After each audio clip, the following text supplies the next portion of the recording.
right, welcome to Jack Dodson's Racing Insider News this week. We got a special guest here, Spencer Saunders. It's the battle of the What do mullets. you say? You got 2 new sets of tires?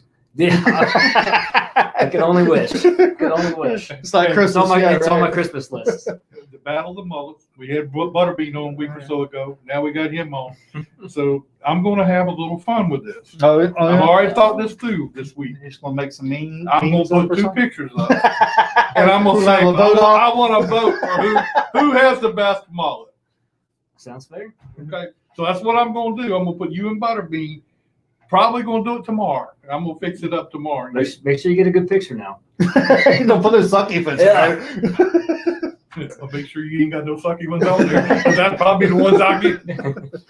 All right, let's thank our marketing partners. We got to thank NC 811, Virginia 811, GAC Great American Company, Black Acid Custom Apparel. If you need some T-shirts, hats, pretty much about anything you want. If you want 1 or 10, those guys can hook you up. Bonder Brothers Distillery. I guess Jack didn't bring our drink in tonight. No, I didn't. Factory Canopies. They made us this nice tablecloth and these chairs, man. So we don't let Jack sit on them. But these are nice. Got to thank those guys for them things. MPM Marketing. If you need some help with your social media stuff, Tanya will take care of you. Performance Plus Motor Oil, Safety Clean. Last but not least, Langley Speedway. Vaughn Kirk. Did you see Vaughn posted? somebody posted that he needed to be fired. I saw that. I thought it was pretty funny. What's up, Rodney Davis? They already got. I'm gonna see right now. I'm gonna have a problem with this already. Rodney Davis, Mullet of the month. Rodney Davis still got into it too. I can see that. You already got the. I got one vote. All right, that works. Oh no, Rodney's got a whole. But we don't even want to talk about it. All right, let's talk about the winners from this past weekend at different racetracks around the area. Start off with the Cup Series. I think that Kyle Larson, he's going to be a good race car driver someday. I don't think anybody really. I mean, I thought he was going to run better because he's in better equipment. But Hendrick Motorsports is on point. On top of him and Duflacci are like meshing well. I mean, these guys are going to be hard to beat. Right now, there are too many guys you're going to have to go through to get to the championship. Yeah, there's no doubt about it. But I think the big news out of the whole thing was that Chase got disqualified this past weekend.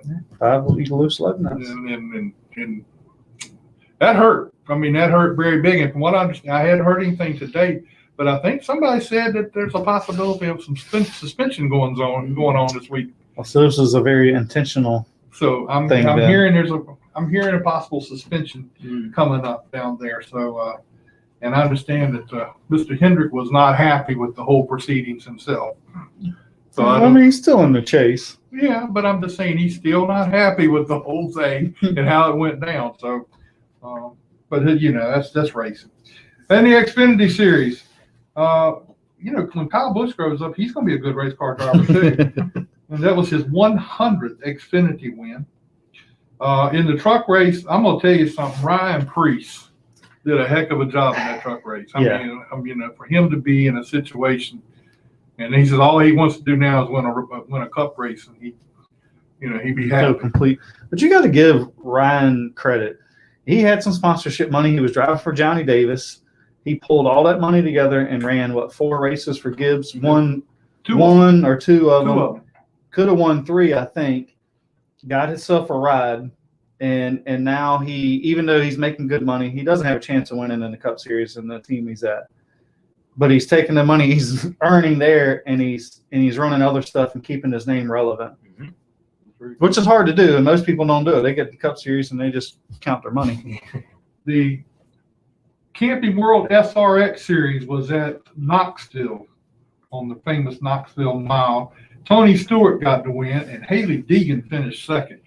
And was she close? Oh yeah, she did a heck of a job. Up at Dominion Speedway this past weekend, Daniel Silvestri got the Cars Tour win up there. I think that's his first Cars win. Yeah. That's a pretty big deal for him. In the Virginia race, there's some kid named Ron Matthews got 2 wins again. I think he's got I think he's perfect on the season. I think he's on he got DQ'd. Oh, he did got DQ'd? Yeah. That was shots, wasn't Yeah, he got DQ'd. Remember, we were going to give him driver of the week. it? He got DQ'd twice. And we were going to give him driver of the week, and we said we can't give him driver of the week. No. So somebody got DQ'd. Anyway. Dairy Queen's the sponsor. Huh? Dairy Queen. DQ. Oh. At Motor Mile, race number 1, Crest Van Dyke got the win down there. The late model race number 2. Hey, Dave Adams, if you're watching this, Crest Van Dyke won at Motor Mile. Okay? That's not Kingsport, Motor Mile. At late model, Jacob Hefner got the win in race number 2.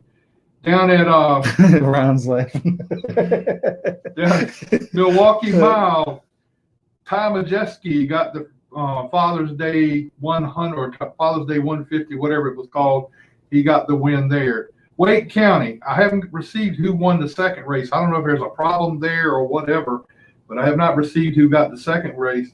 But Zach Lightfoot won the first race in the late models down there. And had a rough go at the second race. The second race, he had a real tough time in that second race. He kind of got run over a little bit. Also at Dominion, I mentioned Ryan Matthews, but at the Bandos at Wake County, Riley Music got another win. Now, I think he's perfect on the season up there too. They're pretty close. There's a rumor going around. It's probably true. There's a rumor going around that he's might be, starting to get ready to move over to another car real soon here and try something else for a while instead of this. But I don't know if that's true or not. At Hickory Speedway this past weekend, Josh Cossack got the win in late model race number 1. Austin Daniel got the win in late model race number 2. Here at Langley Speedway. All right, I don't know what to do here at Langley Speedway. Did you fix it? Oh, maybe Spencer knows. What's the DQ for? I hadn't heard. I was wondering the same thing. I saw the results were official today. Nobody's given me an official word yet. Yeah, I hadn't heard anything about it. So I guess Greg Edwards, who finished second in both races, is now the winner in both races. Or does it have both races? I think it's just a second race. No, it had it in both races. Okay. So I guess curiosity kills the cat. So I guess that's because I'm gonna tell you, dude, I don't know what he's doing, but he's killing him off the corner. I mean, I'm watching him like he's killing about half car length every lap nearby. in the Grand Stocks. Nick Sample got the win. The U cars. Amanda said it's true. I guess she's talking about Riley Music. Christian Keller got the U-Car win, and in the Super Trucks, Chase McAdams, and in the Champ Kart, Matthew Leach got the win. Scott Allen finished 19th. Yeah, that was terrible. I should have kept my money. I thought I'd have a little fun. Down at Dixieland Speedway, the Steel Block Bandits, I guess it would be a better way to say it. Russell Irwin got the big money win down there. In some other news, Colleague Racing has acquired 2 charters. Who did they get the charters from? Spire. Oh, really? Spire is working with them on this, and Spire sold them the 2 charters. They're going to shut down their second team. Going to run one team. Spire's going to have one team. Colley's going to have a full-time team with Justin Haley. And then they're going to have a second team that's going to be a split with AJ Allmendinger and another driver. I figured AJ would be the one to go because he's got a lot of experience in the Cup Series. Well, he's not. He says he's happy where he's at. He wants to stay where he's at. Oh, yeah. I watched the press conference the other night, and it was, he was very emphatic. I'm going to stay right here. I'm going to do this. I've done the Cup thing. If they want me to go do some Cup races, I'll do Cup races, but I want to stay where I'm at, and that's what they've done. Can you blame him? No. I mean, they got good stuff, and they're behind him. John Pritt, congratulations. He's at the hospital with little baby Pritt, whatever. Made her appearance. You don't think he looks like him, though? I hope the hell not. All right, our driver of the week this past weekend. I want to say Rodney Davis pulled it off. No, I don't know if Rodney Davis had anything to do with this. I don't know if he had anything to do with it, but Christian Keller got more votes for driver of the week this week than anybody we've ever had, including Scott Allen, who had a mafia behind him. Still got So more. that's just even saying anything better because he may not have the mafia behind him. Well, I don't know. But anyway, Christian Keller got driver of the week this week. Want to mention that Chemung, New York, Garrett Zacharias won the New York street stock or sportsman stock, whatever race they had out there. He, 17 years old, was the youngest driver to ever win that. It's first time there, right? Yep. Well, no, he races at Chemung, but it's the first time he's in this racing this class. division. And he won the race, and I think the youngest one before this was 25. Wow. So he's 17 and got the win and led from start to finish. He's got a lot of good help. He's got, And his name does a lot. I mean, hell, it did. if your name's Zacharias, you got plenty of. I think they got a mafia themselves just in the last name. All right, before we move on here, we got an award here to give to Spencer Turn Saunders. around so the camera can see it, Zach. Spencer Look Saunders. professional, at least. This is for week before last. Spencer Saunders was our driver of the week before last. Good deal. I appreciate that. And thank you for everybody that voted for us. But you didn't get 75 votes like No, some people. no, I didn't get that many. I was just going to tell him it was the week that we had to DQ Matthews. So anyway, that's the news and preliminary stuff. And like I said, this week we're going to do Battle of the Mullet. I'm going to have that started up tomorrow. And then I'm going to pick a winner out of the group. So vote, right? Yeah, then I'm going to pick a winner out of everybody that votes. A winner of what? What that? I'm gonna give them something for voting, but I'm gonna pick one and give them a prize, and then I'm gonna. Oh, so you're buying votes. No, I'm not buying the votes. Did I say anything about buying votes? I'm not. I can't pull for either one. So we got to stay neutral, Jack. I am neutral. Whatever. All right, let's talk with Spencer and see what all he's got going on this year. Man, he's had a pretty good start so far, but this tire thing is really killing y'all. Yeah, we've had a really good start to the year. I didn't really anticipate it with how bad, we ran last year. We weren't hitting on all eight, as they say, last year, and really questioned how much racing we were going to do this year, and ended up building a new car. And I was just getting ready to ask you. yeah, built a whole new car, and things have turned around, luckily. So yeah, just got to keep it up for the rest of the year. Like I said, we intended to travel a lot this year, especially to Dominion Raceway for the Nationals. That'll be there in I believe it's October. But this tire deal, nobody being able to get tires is it's kind of killing that. So will you still try to make the Nationals? As of right now, I'm going to say yes. But if it gets later on in the year and we still can't get any kind of tires, then it's going to be hard to swing that one. So INEX, you said earlier when we were discussing it, you said INEX, you had to get your tires through INEX. Through CMG Motorsports, who is the Virginia dealer for INEX, yes. You can't go to another dealer and buy. Nope, got to get them through our Virginia dealer, Mike Weltney.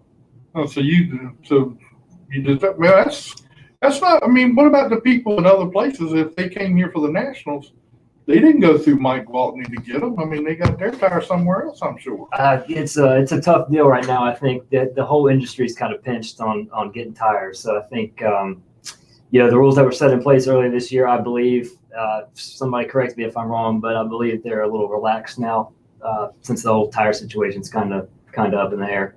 So we'll just see when we can get tires and go about our year. So, but for right now, we're going to run here every week, every race we can. And then if we're able to run the Nationals later on this fall, we certainly will be there. Will the tire deal play a major part in how much you're going to race the rest of the year? I mean, unless they get this thing straightened out to where. I think so, because right now I'm only on one set of tires, and I can't justify traveling to another racetrack and burning up that set of tires when we're in the points lead at this racetrack. So right now we can't justify traveling and put another race on that set of tires just because we're just unsure about when exactly we're going to get another set. What can you do to help save the tires to get through? I mean, you said you're on one set of tires so far this year, and you're on the same set. Now you got to be doing something good to be able to keep them from coming out from under you somewhere along the line. Yes, I mean, years prior, we've tested a lot during the week. You know, I like to come out here on Thursdays or Fridays and test some new things and see what we can do that week. This year, we haven't been able to do that. I think we've gotten 6 laps during the week so far this year, besides our practice laps on race day, obviously. But you know, it's all about really tire management. There's nothing really different that we're necessarily doing with the setup to save the tires. We're just not running as many practice laps as we have in the past, and you know, not running it unnecessarily hard. I was gonna say, harder than we need to. conserving in practice. I'm just kind of making sure the car drives good. I'm not looking for any kind of raw speed necessarily. Just making sure it drives good, and then come race time, and that's when it's time to, you know, turn up the weight.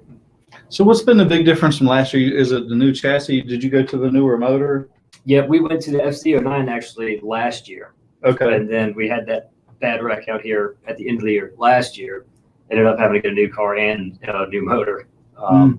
Totaled the car completely on that wreck, and like I said, we spent the off season building that new car, and I don't know if I was holding my mouth different building it or what, but it turned out pretty good. So you still got you still using the same setup from last year and this year, and it just seems to be working. Have you changed some stuff? no, we've changed quite a bit from what we ran last year. You know, with a different tire and the different motor. The new motor's it's a lot more lightweight than the old 1250s were. So we've had to move some weight around and change some things, obviously, and not being able to camber cut these Hoosier tires has also been a big handling factor. Also having to change some things around. So we kind of threw the kitchen sink at it over the off season, and luckily it's worked. Yeah, something's working. So we're going to take it and run with it. With iNext being involved with the Legends and the Bandoleros and whatever they're involved in otherwise, how much can you do to a car compared to what they send you when you get the car? You said build the car. Can you completely build the car? And we have to use iNext parts, iNext specific parts, you know, trailing arms, track bars, tie rod Let me ask him ends. some questions, Jack. He really doesn't want to answer. well, I'm not trying to get out of the specifics. I'm trying because I'm thinking about. I went on the tour down there at the iNext place in Charlotte, and I went on the tour down and looked at it. And I'm thinking, okay, everything has to come through them. They have to be involved in it. And I was thinking, and I'm probably wrong, I was thinking, well, they're the ones who build the cars and send them to you, and all you can do is just tinker with them to get them. Yeah, not necessarily. Okay. That's the idea. Yeah, I think that's the idea. But you know how everybody in the racing industry is, you know, trying to find a leg up on the next guy. So there's quite a bit we can do building them. Obviously, everybody knows different setup stuff and just the way you build things and space things out, and luckily everything's worked out so far this year. So talk about the competition level out here this year. Seems to be pretty doggone good. How long is it going to be for that young, was he 14, Yeah. 15, starts whipping up on you? 2 of them are Jacob Derrick and Colby Flowers, man. They've been right up there all year long, and been very, very impressive. I know Jacob ran a few races last year, and he came right out of the box this year with a whole bunch of speed. That, I was like, where the hell did he come from? I'm telling you, I didn't necessarily expect it this year. But man, he's done a whale of a job so far this year, and we've had some good races. I think the last 2 races he's had to overcome some kind of adversity throughout the race. Yeah, he came all the way from the back one time. He came all the way from the back 2 races ago. Let's see that. And finished second. And then last week, I think he got mired back in traffic pretty bad at the start. Well, I think kind of both, because there was a couple of restarts, I think. And I think him and Colby, and I don't know who the other one was, they were racing a lot. Tucker Jones, I think it was. Yeah. I don't know where did he end up third?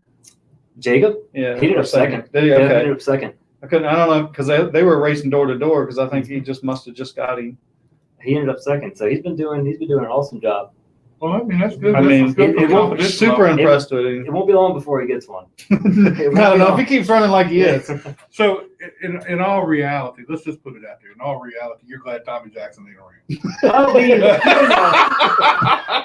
I want to race, the best of the best, obviously, and he's certainly up there in that category. I mean, now he ain't gonna get no windows.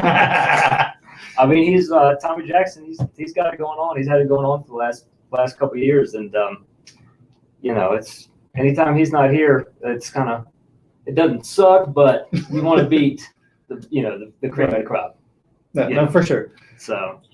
And the two guys that pretty much dominated last year in a lot of ways, Matthews and Tommy. You don't have Tommy here on a regular basis, and Matthews has moved up. Mm-hmm. So the options are, you're getting, but then you try and get them two kids coming in. So you don't know which is worse. Yeah. The kids don't have to work on Monday morning. So they got to worry about getting hurt, right? Yeah, they're a little fearless behind the wheel. Remember the days? I do. I remember them well. I'm a little more cautious now. Yeah, that's funny how you get a little older. Yep. How things change. And you got another vote. I got another vote? Yeah, already. I ain't even got it started yet. No, good deal. Good Mason deal. said you got the best mullet at the track. Well, Rodney said he's already won. Yeah, well, if Rodney has anything to do with it, that's probably true. So who all helped you with your car when, I know you said your dad and everybody, so give us a little rundown of who all helped you with your car. Week to week, it's my dad and I. It's him and I grinding it out at the shop and grinding it out here at the racetrack. We obviously have some really, really good supporters that have been with us for a long time on the car. Kenny Taylor with Taylor Waste Services. He's been with us for probably 10 years now, if not longer. Smoke Barbecue, they've been with us for a while. Fat Boys Grill and Steam Shack just came on board with us last year. Travis's Auto Repair just came on board with us a couple years ago over there in Carrollton, Virginia. Thompson Consulting Engineers, my employer, that's who I work for. They're a great supporter. Bayport Credit Union, they've been with us for a number of years. I'm trying to make sure I don't forget anybody. Obviously, my mom. Oh, yeah. Yeah, you don't want to forget that She's one. the biggest one, Mom. Love you, Mom. She's the biggest supporter and help we get. It takes a lot of people. It takes an army even to run a small operation like we have. Oh, yeah. So I'm just so thankful for the opportunities that we've had over the last, say, 12 years or so. Where's your shop located at? In Windsor, Virginia. I thought you told me one time it was in Windsor. Mhm. Do Okay. you live out there too? Or is that I live in Carrollton, actually. Okay. So it's about 25 to 30 minutes from Yeah, where okay. I live. I thought you told me you were in Windsor one time before. I was running through Windsor one day. I said, let's see if I can find this place, but I didn't know where to start looking, so I didn't. Well, I mean, you blink your eyes and you're going through town. Yeah, exactly. Well, don't blink it too fast. Yeah, you can get a ticket. It's quiet out there. We love it. Yeah, Love it out there. definitely. Did you grow up out there? I grew up in Newport News, actually. Okay. Moved to Carrollton in 2017, I think it was. And then we've had the shop in Windsor for 10 years, probably. Okay. So it's So it's just a shop out there? Mhm. Okay. Mhm. So your parents don't live out there? Not yet. Not yet. Not yet. I got I think you. there's future plans for that, hopefully. Mm. So I know they love it out there also. So who else helps you setup wise, or is that just you and your dad? It's just Or you don't trust anybody else to come over and? me and my dad. Matt Waltz will consult sometimes. Mhm. I'm able to talk to him about a lot of things. He helped us a lot in 2017. We He ended up was winning. kind of smart. In some He was ways. a little smart. I'm not gonna give you too much credit, but We ended up winning the championship that year, actually, and he had helped me a ton that year. So we still lean on him every now and then for ideas or, bounce ideas off of each other or whatever it may be. But for the most part, it's pretty much my dad and I grinding it out. What is your, I don't know how to put this. I mean, what is your fondness of legends? And are there any hopes that someday maybe try something different, or are you satisfied where you are? Right now, we're pretty satisfied where we're at. There is a desire to move on to a different division eventually, but right now we're having a lot of fun doing what we're doing. It's I don't want to say low maintenance, but compared to something like late model, it's a lot lighter. It's easier to push in out of the trailer. it's a lot. You could do it with just you and your dad. Late model, man. You gotta have a few people. You got to have an army to run a late model team, and right now we're pretty satisfied where we're at. I mean, we're still having fun doing what we're doing, and it's as long as we're having fun, we're gonna keep doing it. Like I said, but there is some desire, I think, maybe down the road for something like a modified, maybe. But I think that's a few years down the road, probably. Now, did you come out of the karting club too? Yes. Yep. Okay. We're in HRKC for, oh Lord, So did you beat up on the leeches too? Oh yeah. I used to run their 2-cycle carts with them on the road course out here. We used to have a good time beating up on each other on the 2-cycle carts. Give me somebody to actually beat them. They're pretty tough on Sundays. And on Saturdays. On Saturdays, yes. Well, at least you We probably beat Chief in the cart, maybe, because I think he's running the road course. We went to VIR with him in the 2 cycles one year. I remember. I can't remember which year. Maybe 2006. They took 2 cycles to VIR, and I had ridden out there with him.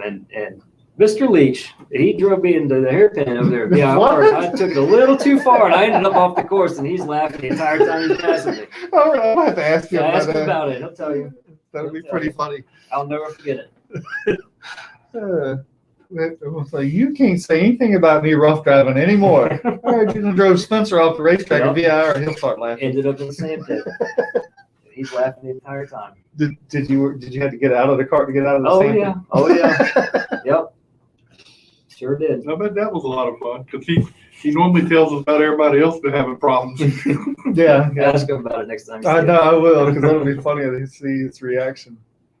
Well, Spencer, we appreciate you being with us. I mean, if you want to hang around with us, you can. If you want to go, you can. We're going to have Landon Pembleton hopefully coming on here in a few minutes, and then we're going to have Justin Johnson. Good deal. And thank y'all for having me on. Jeff Hammond. But congratulations, and maybe you can get a couple more of those for the end of the year. Oh, and let me give you something else here. This is good for a 10th in your card. Well, last time I was on the show was 2019, I think, and we won quite a few races that year. And I don't have a sticker yet this year, so I'm gonna need a couple stickers. There you go. No, got you covered, man. There we got go. you covered. That's the good luck. And you know that it does. It gives you an extra 10th. You know, I think we're up way over 20-some wins this year with people with our stickers on their car. I'll be at the shop tomorrow. But one Pro 6 doesn't want to run them. What's the deal with that, man? Come on. I know, right? It's terrible. But now it's just too funny to put them on now. Then we wouldn't have anything to mess with. I mean, last year I did the whole hood one time, but I think I got slower. Oh. Well, see, that was an unofficial. That's an unofficial sticker. That's fair. That's fair. I'll be at the shop tomorrow, and I'll put those on tomorrow night. And you watch and see. He'll come out here and dominate the field. I know Gary put them on his truck and they blew up in practice. Oh, let's hope not. Let's hope not. Oh, he had some? Yeah. Well, he kept asking me for some. Well, maybe not. Maybe not. I was getting ready. So I don't think he did because he asked me for some Saturday morning. No. So I don't think he. So see, when things like that happen, or you'd be like the Pro 6 Series last year. The guy won the championship had our sticker on his He car. didn't beat nobody though. That's right. You were one of them. You were right. Uh-oh. Rodney Davis has to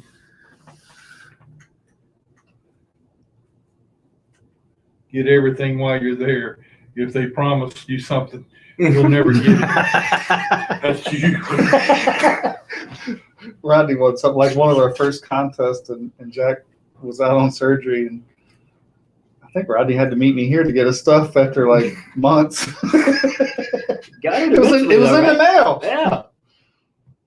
And postal service. That's what you get when you deal with him. Mm-hmm. But anyway, well, I think we got somebody here. We got somebody, yeah. We might have audio, but we got no picture here. Hey, Landon, I don't know if that's a good idea or what. He said 9 months. That's probably accurate. Oh, Jesse Call says a shout out to Scott Allen for piloting my cart for me this past weekend. Sorry, it had mechanical issues. What's wrong. Jesse, I heard it didn't have a whole lot of mechanical issues, but it had a driver issue. Jesse ain't never had no mechanical issues. All right, let's get Landon Pembleton on here. What's up, man? How you doing? How you doing, sir? Hey, how's it going, man? I'm all right. How about you? I'm doing good. How did you like racing down here at Langley this past weekend? I like the racetrack. We just struggled car wise all week, and we didn't get much practice. We got 3 hours on a Thursday, I think. Yeah. So how's the tire deal affecting you guys in late models? It's not a help, but it really isn't hurting us. You know, it definitely hurts us not getting practice tires. That's for sure. Now, when did you get started in racing? I've heard your name around for a while, but when did you get started in racing? I started racing go karts when I was about 7 or 8 years old, and been doing it for I raced go karts for about 5 years, I think, and started racing cars when I was 14. Oh, okay, cool. So, what all have you done with racing the cars? Where have you been racing? I know you race at Dominion a lot. I've raced at Ace and I've raced at South Boston and Langley. Oh, okay. Yep. So, Are you planning on coming to run the Hampton Heat? Yes, I am.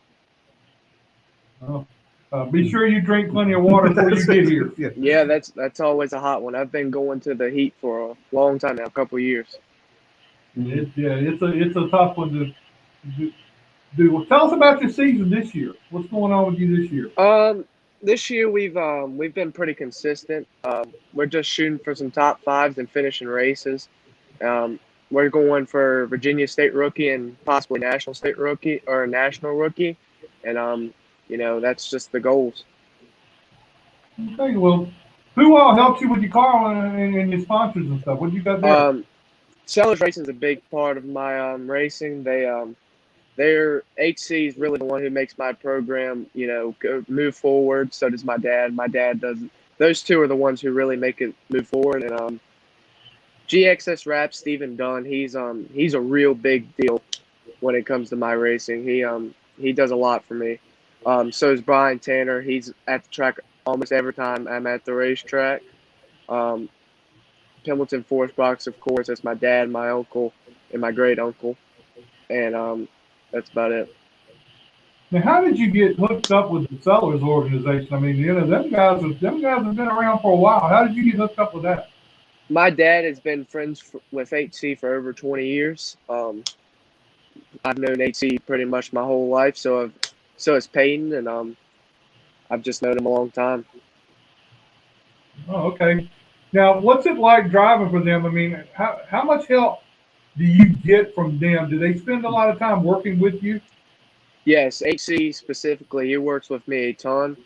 We're practicing almost every week together when we are racing on race week. Peyton, he's always a big help on the driver's side of things. He's the one who I refer to when it comes to when I need help. So who does the spotting for you? My crew chief usually, Eric Winslow, he'll be doing it. That's it. Eric Winslow? You said Eric Winslow? Yes, sir. Oh, boy. Okay, go ahead. I'm not going to say that. Yeah, and he also crew chiefs me, so he's helped me a lot these last couple of weeks. At Dominion, he came with me and we worked some things out, and we ran pretty good the last time we were at Dominion. So what's the big adjustment coming from Dominion and running at Langley? It's a very big adjustment. Langley is very flat and it's got a lot of character compared to Dominion. Dominion, if you have a real good car, you're going to be pretty solid. And Langley, you have to drive the place. Like it's on the driver a lot at Langley for sure. And the car, of course, has got to be handling too. So what do you plan on doing the rest of the year? Are you going to just keep doing the local late models? Are you going to run the big series, the big races at Martinsville and everything at the end of the year, or what? We plan to run the whole Triple Crown. We plan to run the South Boston race, of course, the Langley, and possibly Martinsville. It just depends on how our budget is at the end of the year. All right. Well, do you do any of the traveling around as far as like the big races at the end of the year? Have you done that before? In go-karts, we traveled around a ton. We went all the way up and down the East Coast. So traveling's really not anything new to me and my family. So, we like to travel. Well, you need to go tell Peyton to go get you some more money and get so you can go do these big races. Yeah, he's Peyton's really big factor in my race, and he helps me out a lot when we're at the track together. He always, refers help. He always helps me out. He don't come around and smack you on the head and say, you ain't doing this right or whatever. No, he'll let me know when I'm not doing something right there. That's for sure. Yeah, I've seen that before. That he's done people like that before. Yeah, I've seen it. I was gonna say Peyton's not just a big. He's a big guy too. You know, he's like one of the biggest late model guys out there. Yeah, he's definitely one of the bigger built guys out there. All right, well, who are your sponsors again?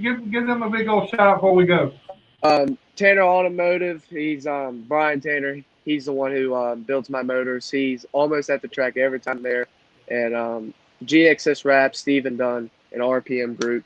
He's a very big factor in my racing. He does a lot for me. And Pembleton Forest Products, my whole family. They're the ones who really make it go and support me. Now, where do you live at? I mean, do you live near the tunnels? I live in Amelia, Virginia, so I'm about 30 minutes away from Richmond. I'm about an hour away from every racetrack except for Langley. Oh, okay. Well, how far are you away from Sellers? You're a good little ride to Sellers too, right? It's about an hour and 45 minutes to 2 hours, I'd say. So do you spend a lot of time in the shop with them and helping them with the car or whatever? No, it's just so far away. That's why we keep it down there so they can keep it maintenance for us. I try to go as much as I possibly can, but it's so busy. I work every day, and my dad's working every day, so it's kind of hard for us to get down there. Okay. Well, you're gonna have to probably maybe go down there and work with them guys so they can get you some more races again. Oh yeah, for sure. We plan to run a lot of local races this year, specifically South Boston and Dominion. We may come back to Langley some at the end of the year. It just depends. Okay. Well, we hope you get back down this way again, and hopefully we'll see you. Where are you racing this weekend? We're off this weekend, but you'll see me July 3rd at South Boston. Oh, okay. All right. Yep. Well, tell Peyton to get you some more races, and we'll be good. Okay.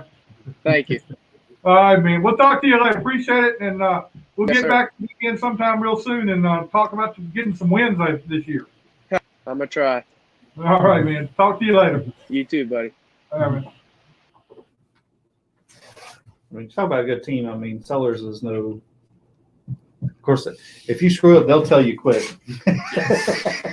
Yeah, don't mess with HC in that group. No. No. HC will he will not be happy with you. Okay, we've had him on the show and he's If you tear his stuff up. you got that right. But that's a pretty neat operation they've got there too. So he's got 2 or 3 drivers going helping him out this year. So that'd be pretty good.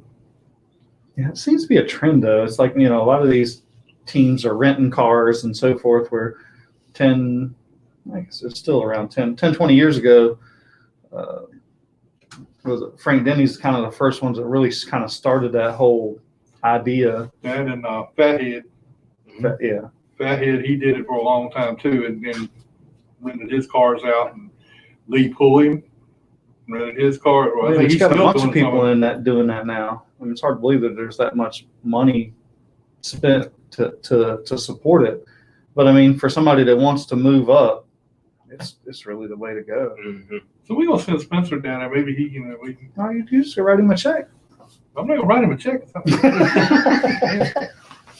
I can write it. Whether it clears or not, that's the question. You might not sign it. You may have a little problem with that part of it, but when it left my hand, I had good intentions. Yeah, but see, you ought to start one of them and teaching them how to drive Legends cars. We've rented my backup car out a couple years before. It's just with just me and Dad doing it, it's just so much work with just 2 of us trying to run a 2-car. I was going to say, how did that work? Operation. Yeah, it was tough. Actually, Jackson drove for you the first couple of years, didn't he? No, we were just helping him out. He had his own equipment. Okay. Brandon Godovic ran my backup car. I think it was in 2014, 13 or 14, I think. And then Ryan Scott, I don't know if you guys remember him, 88 Legends car that ran out here for.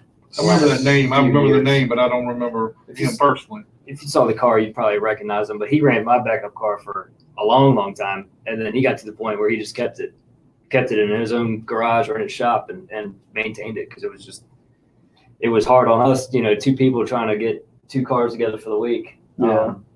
And then Andrew Roten is actually running my backup car this year, but he's not doing every race. He's only doing, I think, one a month or one every 2 months or something.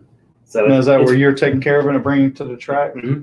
And it's not that bad when he's spacing his races out like that, because we get time to work on his car, do what we need to do to it, and still be able to be able to maintain mine every week. So. Now, do you give them everything that you got? Mm-hmm. Oh yeah.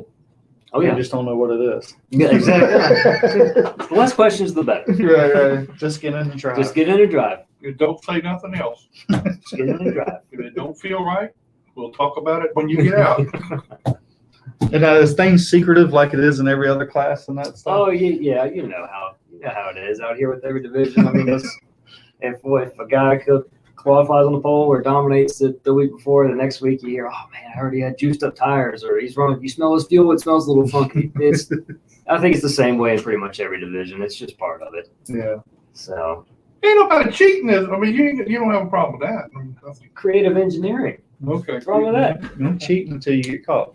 That's Connor. I still want to know what that was all about. Yeah. I ain't figured that one out yet. Yeah, we haven't. Spencer needs to get. He needs to Ain't nobody responded to me. So it'll be.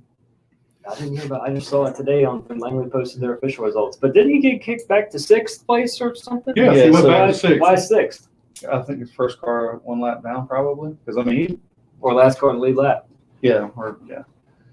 Because goddamn, he was putting them down. I mean, especially the first race. I don't think there were but 4 or 5 cars on the lead lap. But he got 6th on both races. So that's it must interesting. yeah. It couldn't have been that bad if they didn't put him all the way to the back. The last place points. But I hadn't heard anything about it. Yeah. Be curious to find out. Mm-hmm. Hey, have you raced anything else besides the karts? Just the legends? I ran, I think it was 2 late model races for Rick Adovic in 2014 or 15, one of those years. But that's pretty much it. And then when Bill Mullis had his super truck, I think I practiced it one night, and that thing was a It's blast. back out here. Is it? Tommy Nixon was driving it Saturday. Oh no! Is he going to come back and dominate? It's going to take him a few weeks after the performance they had. He's like, that's all right. We'll get it fixed. Yeah. But they hadn't even put it on the scales. They just showed up. pretty much. Okay. He got some tires and just showed up. There you go. But yeah, it looked rough. That's pretty much it. The karts and the legends, and then we did the arena cars for a few years there. But that was a deal where we didn't own any of the equipment. We kind of just. You drive for Cook too? No, we didn't drive for Cook. We actually drove for Cliff Hughes, Curtis's dad. Oh, really? Okay. Yep. Curtis and I were teammates driving for Cliff, so we had a fun time doing that. So you had Tommy Spencer over there working on that? Oh yeah, yep. That's where I met Tommy from. Tommy and JB. They were always good dudes. Yeah. Helping us out. Now, I don't know what Mason Dunn and all them were talking about here. Just no telling. It had a nut loose. loose. It had a nut loose on the seat. That was me. They were talking about. Oh, okay. Well, that's what Mason put up there too. Grace, I don't think so. We're on the lead lap both races.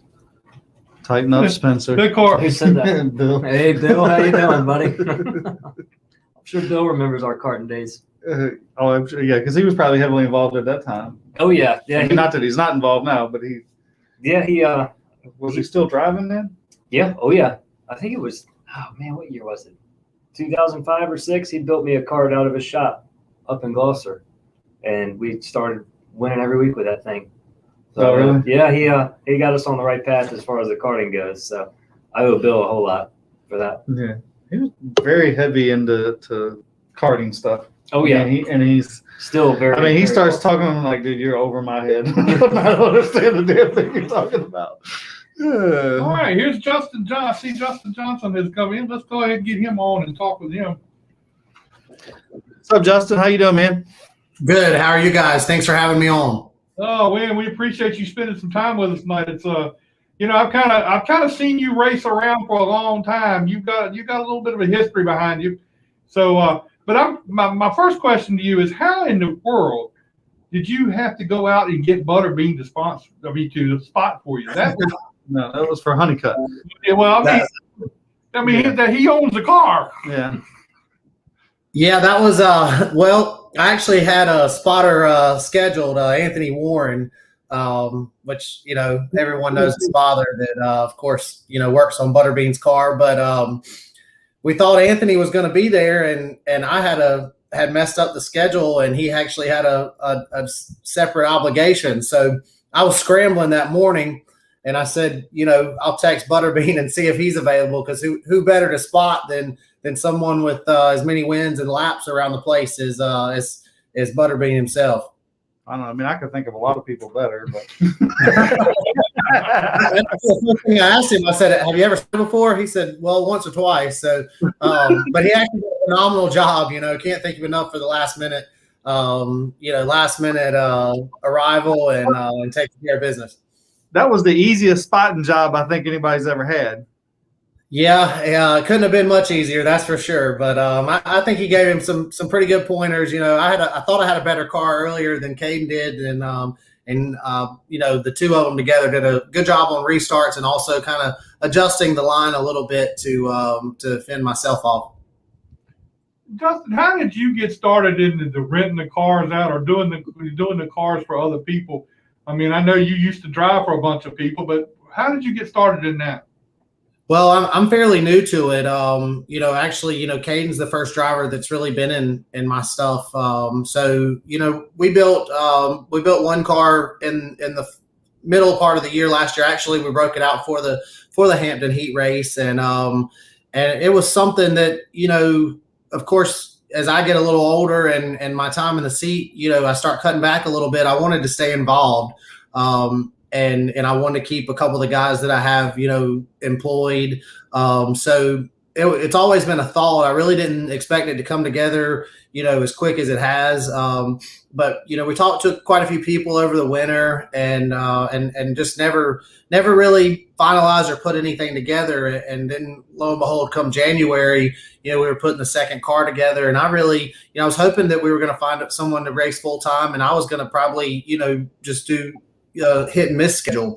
Well, then I applied for the Touring 12 and got that, and then all of a sudden, Caden's deal fell through that that he was working on, and next thing I know, it all fell into place. So that's kind of how it started, and from there, we've added another car, and we've been just kind of spotting around and working with a couple drivers. Artie Smith drove at Ace, and he's going to run Friday night with us. Then of course we've got Grant Thompson in at a couple races. Chandler Smith ran one with us, and he's going to run 2 or 3 more. Bubba Pollard's been in there once, and he's going to run one more. So just really focusing on for myself and also all the guys that work with us. It's a lot of fun to go and have a chance to win. So that's what we're looking for. We're looking to have drivers in the seat that have a shot week in and week out.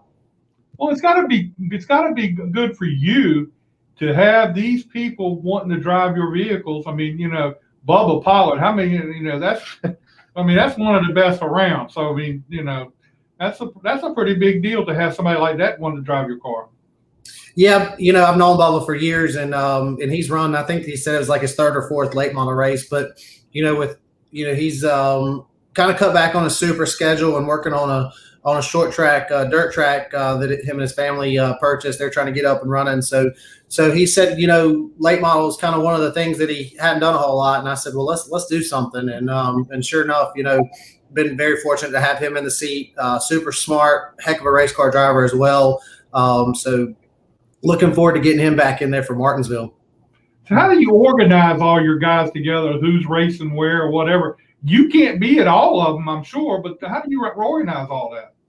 That's been the toughest part, honestly, because, going into the year, I'll be honest, I've got one full-time guy, and then, I'm pretty much part-time between my normal business and the racing side of things. And then we've got another part-time guy and a whole bunch of weekend help. So probably one of the biggest, dilemmas that I've had is making sure that we have enough people and enough qualified people to crew chief and get the cars taken care of. And luckily RNS Race Cars and good friend for probably 20 years now, 15 years or so. Marcus Richmond, he moved back from Mooresville, and he's about 30, 35 minutes north of myself, and we've been friends for years, and kind of gone back to we actually, we never really worked together. He helped me a lot, back years ago when he first went truck racing and Molly was truck racing, but we never really worked together on the late model side. So, with all we've had on the plate, he's come on board with us, and then he's got 2 or 3 really good guys too that have been a significant help to us. Now, you've raced all up and down the East Coast, just about, I would say, pretty much. And I remember that, didn't you run a long time there at Hickory too, right? Not run a whole lot at Hickory. South Boston Speedway more than anywhere. South Boston, Motor Mile. Those were my 2 main tracks back when I was in my early 20s. So who all have you drove for through your career? I mean, I'm sure you've got a pretty big list of people that you drove for. Yeah, probably the most successful stint was with Frank Denny Jr., FDJ Motorsports. We were together for, I'd say, probably 3 years or so, and, won a lot of races together, Virginia State Championship, a couple South Boston Speedway Championships. Other than that, I drove my own stuff originally, and then, bounced around a little bit later, drove for Tommy Lemons, Jumpstart Motorsports on the backside of my career. And also that's kind of where I met Jason Stanley as well. I drove a year for Robert Tyler, and Jason worked on the cars. So that's where we developed our friendship. And, it's been a couple of hit or missers. I drove a couple races for Rusty Skews back, in probably 2011 or 12, somewhere in there. Randy Taylor. It's been a few along the way. Yeah, you had a pretty good line of people and some pretty good racing in your career during your time. How many wins would you say you got? Well, I'll be honest. I've got like 43 or something like that I can count. So I'm not sure that I should have done a better job over the years keeping up with them when I was a little younger. So where is your favorite place to race at? I mean, I've enjoyed, a lot of the racetracks, not Hickory though. Now I love the people there and everything. I've just never been a fan of the racetrack. I've been to Langley 3 times now. I really love racing there. It's, we've been fast every time we've been there and adapted to the track really fast. But, this last race was really the first time we kind of put everything together. A lot of success at South Boston, Motor Mile, and probably my all-time favorite is Orange County Speedway. Yeah, that's a pretty nice place. I mean, that was got a lot of history involved in that place too. So that's pretty cool. It's different, that's for sure. Yeah. So Justin, how do you like when y'all were here at Langley and you're running behind your car? How do you play that out in your mind? Are you still, I don't know, I mean, do you rough him up if you want to get by him? Is that something still an option, or is that frowned upon? I guess being that you're both your cars, so it doesn't matter. But what's going through your mind when you're running behind him, you're trying to catch your own car? Is it? I'll be quite honest. Yeah, I'll be quite honest with you. I felt kind of bad for Kane the week before because I beat him on a late restart at Caraway and kind of took the win from him. Early in the race, probably the first 40 laps or so, I thought I had a better car, and in hindsight, I wish I would have gone on past him and probably set my own pace. But I was pretty content riding behind him, and I was afraid if I went by him that he'd kind of be too hard on his tires too. So I probably did a little too much car owner thinking and not just thinking about myself there. But I still want to win just as bad as any of it, and that's what I've told him, let's not wreck each other, but at the end of the day, give each other, enough room. If we bounce off each other a couple of times, that's part of it. We're both there to win. So are you going to be running the big 3 races up here with Langley and South Boston and Martinsville? Yep. We're going to give it a shot. So we've got, let's see, myself, Caden, and Chandler Smith will be at South Boston for the July 3rd race next week. And then we have myself, Caden, and Grant Thompson will be at Langley 2 weeks after that. Oh, that's cool. So you 3 cars. That's a pretty good deal for you. So hope everything turns out great. Justin, appreciate you spending some time with us tonight. I know you're a busy person, got a lot of things going on. Thank you for your time, and hopefully we can get you back on here again real soon. Absolutely, would love to. Thank you guys for having me. Want to give a shout out to my sponsors, GXS Wraps, Per Year Tank Lines. Thank you for having me. Okay, we appreciate it. Thank you, and we'll talk to you again real soon. Yes, sir. Thank you. Thank you. I can't imagine what that would be like. I wonder if he did really felt bad for taking the win from him. I was thinking that. That's just a political thing to say, right? Car owner thing to say. Ask him when the checks come in. But I can't imagine sitting there like running behind your own car. You got to be proud of the guy and how good the team's doing, but then it's like, this motherfucker's out running. Getting outrun by my own equipment. Yep. Well, you don't have that problem to worry about. I didn't say So, We'll see. We'll see. Somebody's got to give Travis a run. Travis is out here on a Sunday drive. he ain't gonna put it on. I gave him some. He won't put them on. I'm trying. But that's okay. I'm trying. You know, what's gonna really be funny is he sticks them on his car one week and goes out and wins the race. And then I don't want to hear another word out of his mouth. I don't want to hear nothing come out of his mouth anymore. What's up, Gary? What's up, Mike Rudy? So yeah, I don't want no parts of that. Well, we're going to be waiting here in just a minute. We're going to have Jeff Hammond on. We're going to talk about the SRX series. What do y'all think about that? Have you watched any of it? I haven't gotten to watch any of it live. I've seen just a couple little small videos of it. I mean, it looks pretty popular. I mean, I had some people tell me that the first race was boring. So yeah, the first race, but this race this past weekend at Knoxville, Paul Tracy does not like Michael Waltrip. What gave you that impression? Oh, he was talking trash about it. he wanted Michael Waltrip. He's got one coming when I get back to it, but the car never got back to it. So, but anyway, yeah. I wonder how that program really is run. I mean, do they get a lot of practice and get to adjust on the car, or is it just you kind of show up and they set them up and? Well, they do. There's not a whole lot they can do now. That's one of the things we'll ask Jeff because he's the crew chief. They each have 4. Each crew chief has 4 cars. Oh, so they have to crew 4 cars and keep up with it. And it's interesting how that goes. That's it. We got a mouse in here.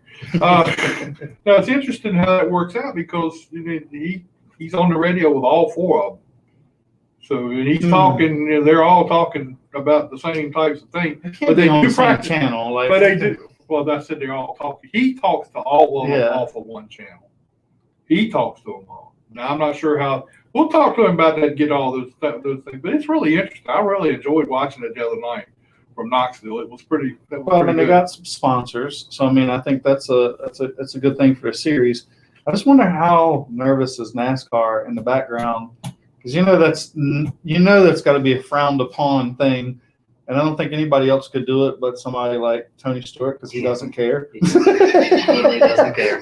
I mean, he's done well enough; it doesn't matter. You're not going to hurt his feelings, and he doesn't care if he hurts your feelings. NASCAR has told the drivers.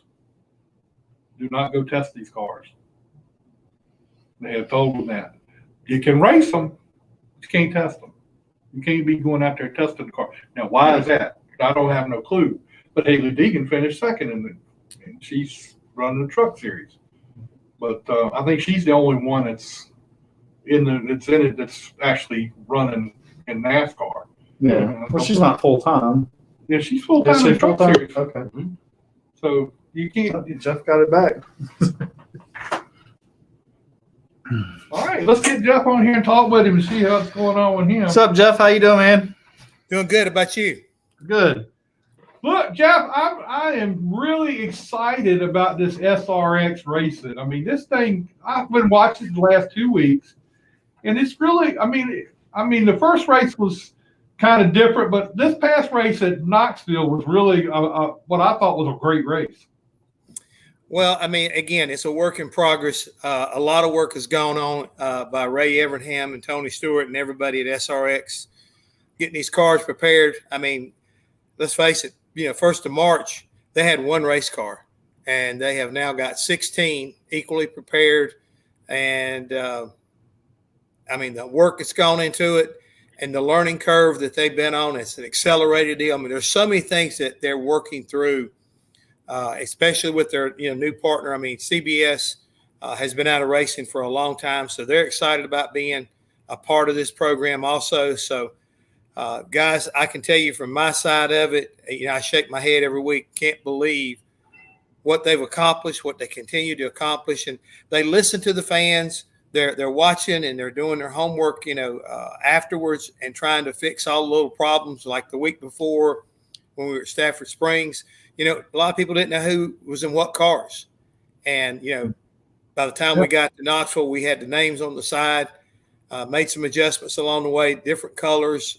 And I think the long run and what I looked at the show after I got back to the house, much improved. And I think this upcoming week when we get to Eldora, it'll even be better.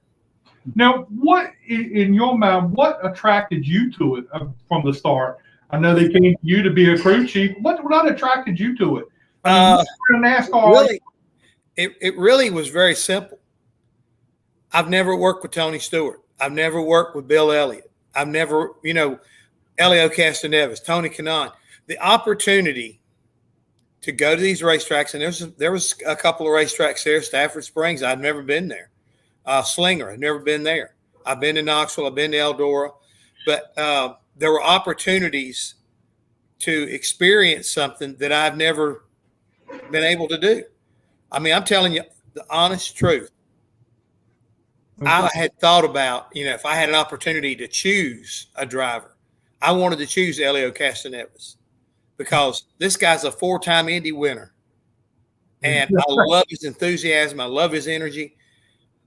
I got lucky right off the get-go. I drew him. And at the end of the night, when he got finished, we finished 4th. I think we had a little bit more to go, just a couple more laps. I think we could have possibly got a 3rd place finish. But for him to get out, shake my hand, and give me a hug and say, thank you, I had a ball. Man, I'm on cloud 9. I mean, I'm just floating about that time. So it's been a great experience working with these young drivers like this past weekend. Ernie Francis Jr., 7-time Trans Am champion. Willie T. Ribbs, a legendary road racer also. I drove him 2 weeks straight, so it's that kind of interaction and that really attracted me was the opportunity to be doing something that hadn't been done in television or television and racing ever. It just seemed like a no-brainer to me to go and be a part of this. Now, from your standpoint, as far as the crew chief, now this is my understanding is you get 4 cars that you're supposed to be crew chief or calling shots on, and y'all draw for those 4 cars before the race. How hard is that for you to be able to keep up with 4 cars during it? And I know you can't do a whole lot to them because I understand that you can't do a lot to it. Yeah. How do you keep up with it all? Okay, first and foremost, just for the record, you're close but no cigar. It's only 3 cars. Okay, 3. Okay, just 3. But let me tell you something right now. 3's a plenty. I don't want a 4th. I'm not bucking for that deal.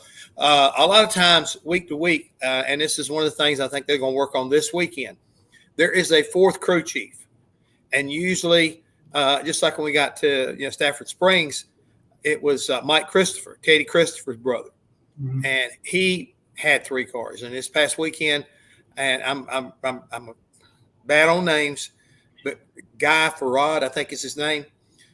He's former World Outlaw racer, had suffered a car injury, which is now got him down to where he's in a wheelchair. But he was a guest this past weekend. So we've got guest crew chiefs each and every week, and I think Ray put out a little release the other week about who was going to be where and when. I think the only one he hadn't made a decision on might have been the last one in Nashville. But these guys are doing the same thing we are. We get our little I want to call it our adjustment sheet each week. And we're told how much we can do and what areas of the car we can work in, which, the normal stuff, air pressure, we can work, with stagger in that regards.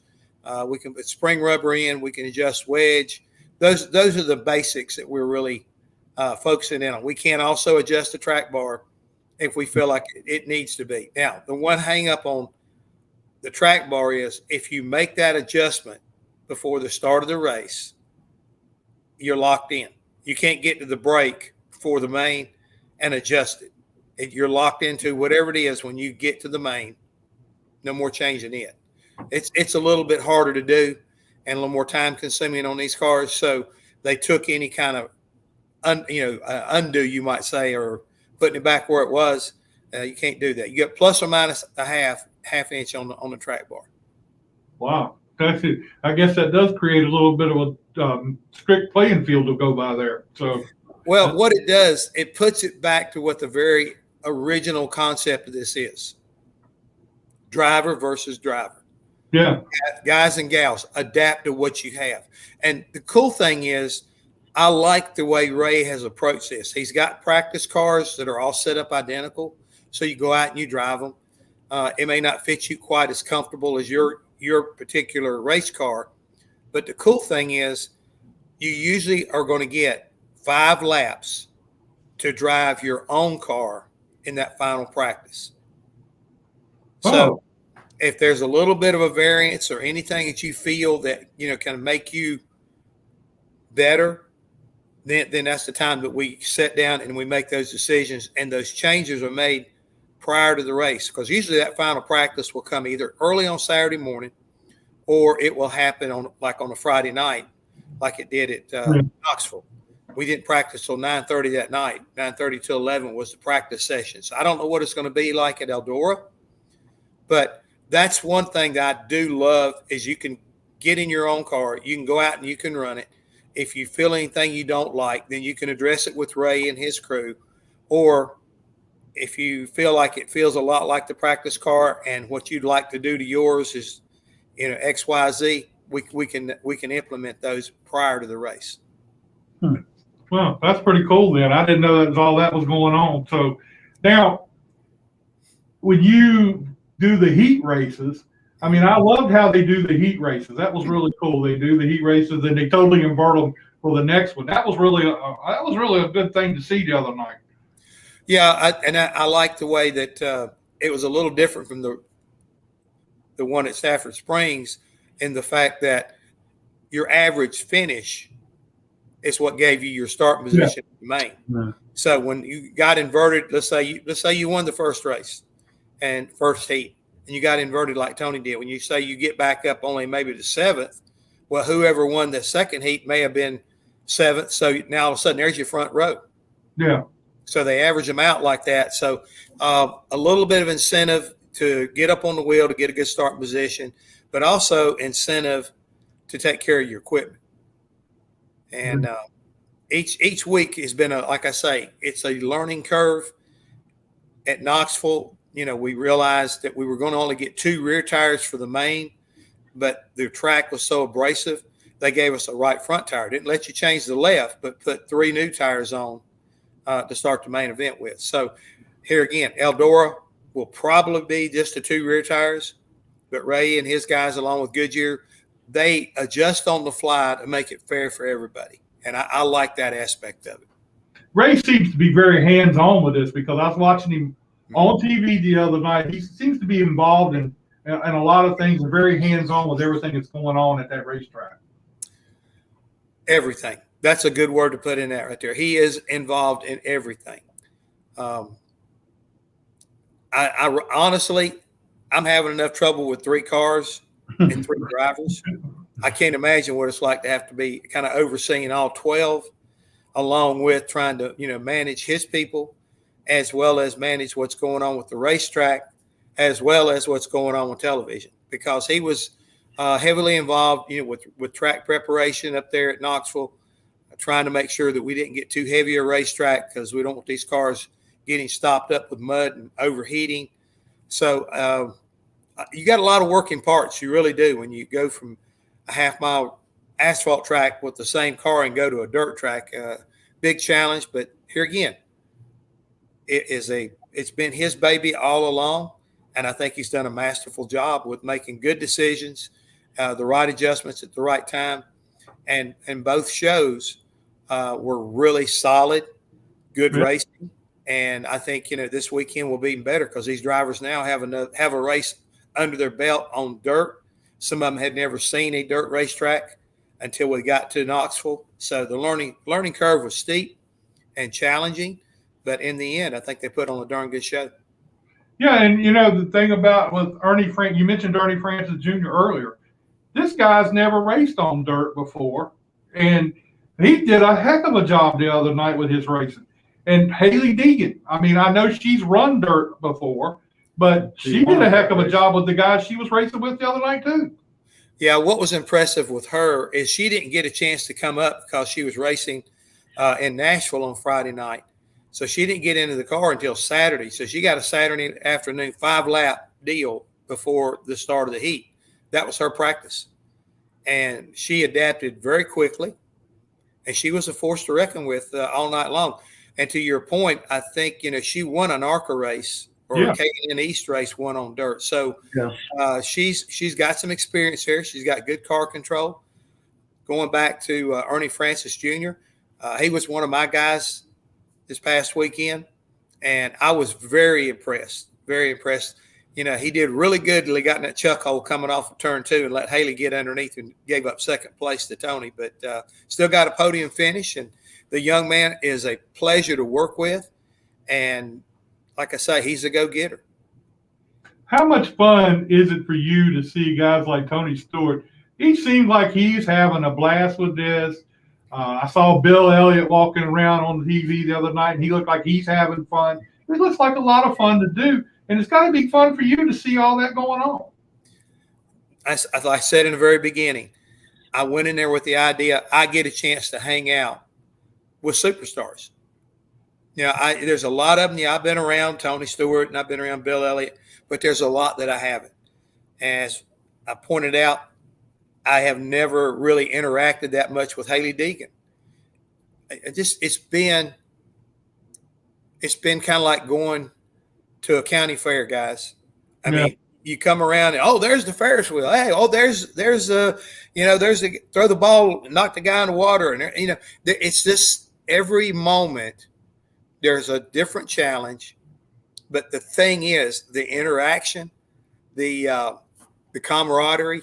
It takes me back to the very beginning of my NASCAR career because everybody's laid back. They're having a good time. The pressure you feel is what you put on yourself.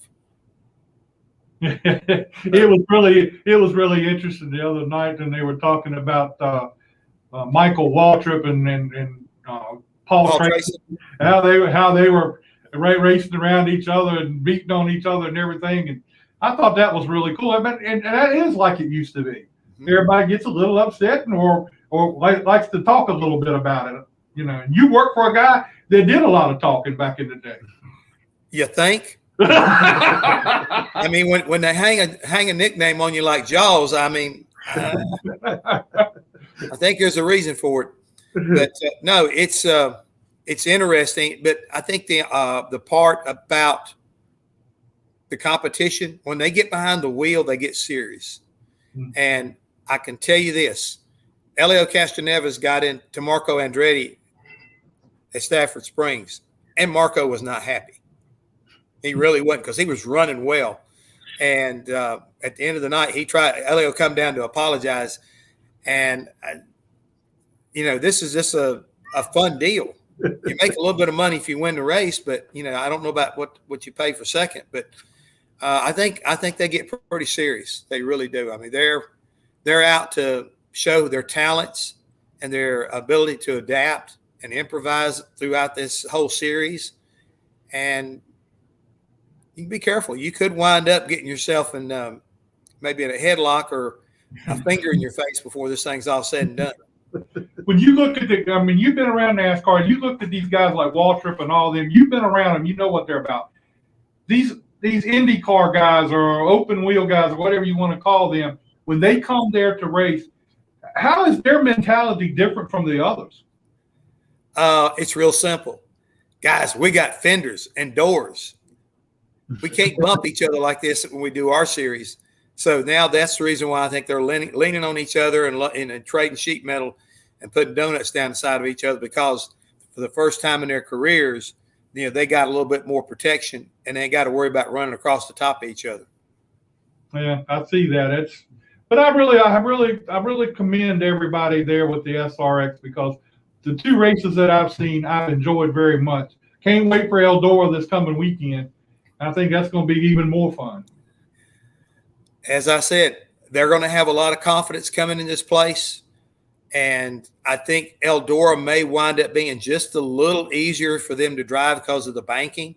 It's going to be a little more forgiving. That Knoxville is so flat that if you get on it too quick, you have a real good tendency to kind of snap around on you. So I'm going to be real curious to see who kind of steps up. You got to give a tip of the hat to the guy that owns the darn place. So Yeah, in Knoxville, he's probably going to be a force to reckon with. yeah, I think For so sure. too. Now, look, I see you got that pit hat on up there, from your school. Are you still involved with all that right now? Yes, sir, I am. Still, we're still sending crews out that we've got trained. We're still trying to train those who want to, try to, make a living doing that. I probably ought to have on my pit weld shirt too, because we have a school that's a really top-notch welding school, and we're one of only 3 schools or have classes that can be certified that will allow you to weld on pipelines, nuclear reactors, and airplanes. So we've got a lot of folks coming through there, and we've also started a secondary school out of that building where we're teaching fabricating. Wow. So you're expanding all the time. Well, I mean, we're having to do what's necessary to kind of like keep up with this COVID stuff. Right. That allows us, because we're not doing as much motivational and team building experiences that we were in the past. I believe they will come back here within the next year or so. But let's face it, a lot of times these companies are kind of shying away from large crowds. And when you have that happen, you have to adjust your business model. Right. And I'll tell you one better. If you ever want to get married at a racetrack and not have to go to pay racetrack prices, check out Pitt, because we are now a wedding venue for anything from gender reveals to weddings themselves. And you can get married out there in the yard. You can get married right there on the back straightaway. And you can also use our fabulous grand entrance stairway that wraps around a whole lot like Gone with the Wind. Wow. That's pretty cool. I didn't see that one coming. That's pretty good, because I've been there a couple times, and I tell you, I like the place. And I sat there and watched the pit stop practices, and it's very intense what they're doing and how they do that. That's really cool. Now we're very proud of our students and our graduates that have come through and went on to make a career in NASCAR at all 3 levels. This past year at the Indy 500, you noticed the all-girl pit crew. Yeah. 2 of those girls came through our school. And when they got ready to practice, Penske came over and they worked at our facility getting those girls when they went through their final cuts and everything, and letting them practice there under a live fire situation where we had an Indy car there, and it went around the quarter-mile track and came in, and they went through their basically their tryouts there. So I was very proud and very impressed with what they were able to accomplish up at Indianapolis. Yeah, my son went through there. He did some practice. He did some pit stop stuff there with y'all for a while when he first came down there. So he said it was very good training for him. Well, we've got everything there. We've tried to think about what you need to become the athlete or improve being the athletes you already are, from weightlifting to the conditioning that goes into being prepped for whatever position we push you into. I mean, everybody wants to come in being a tire changer, but some people, they just don't have the hand and eye coordination or the agility. Some people come in and, they want to be a jack man and they're not big enough. So, we try to let everybody have a shot to show us their talent, but then we try to help direct you to the position we feel like you're going to be best suited to wind up securing a job and one that you can be good at and help teams win races and be successful. I think it's a wonderful thing y'all got going on out there. That's a pretty cool deal. Jeff, appreciate you spending some time with us tonight. I know you're a busy person, got a lot going on, but I thank you for taking time out to talk with us, and hopefully we'll get you back on some other time. We'll talk again about some more stuff. I would love to talk with you. That'd be great anytime. Like I say, we got three more races after this weekend in the SRX series, and we're working on some other projects. Hopefully we'll bring me back into the truck series before it's all said and done. And also already talking with a company, or not say company, a race team that's based out of Utah. May wind up going to Las Vegas and run a truck race with them with the Northwest Truck Series out there at NASCAR sanctions. So yeah, we're still going to be racing, having good times, and trying to keep up with the Joneses, as they like to say. All right, man. Well, we appreciate your time, and hopefully we'll run into you sometime around Charlotte. We're trying to get down to Charlotte this year, so we'll try to get there and see you then. All right, give us a heads up you're coming, and we'll grab some lunch or breakfast and talk in person. Okay, right. Appreciate that. We'll talk to you then, okay? All right, y'all take care. You too. Thank you. This is pretty cool. I mean, it's a neat series. I just wonder, I hope it grows and becomes a little bigger, because it has the potential, especially with the TV. And I think if they keep it on the level that they're on here, as far as the dirt tracks and not going to expand out on the 1.5 miles and all that other stuff. Stay on stay out there and do that. I think that's serious. How long is it going to be before people are going to want to get into it? You know what I mean? How long is it going to be before next year and somebody says, hey, I'd like to run that class? And then they're probably going to start opening up, maybe letting some people in or something. I don't know.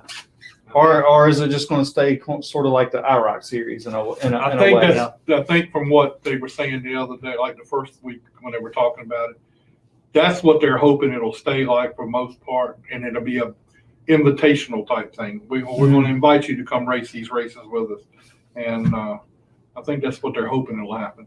But it all depends on how NASCAR reacts to it too, because if they see the crowd was huge the other night at Knoxville, and I know Knoxville is not a great big huge track. Still, the place was full, jam packed.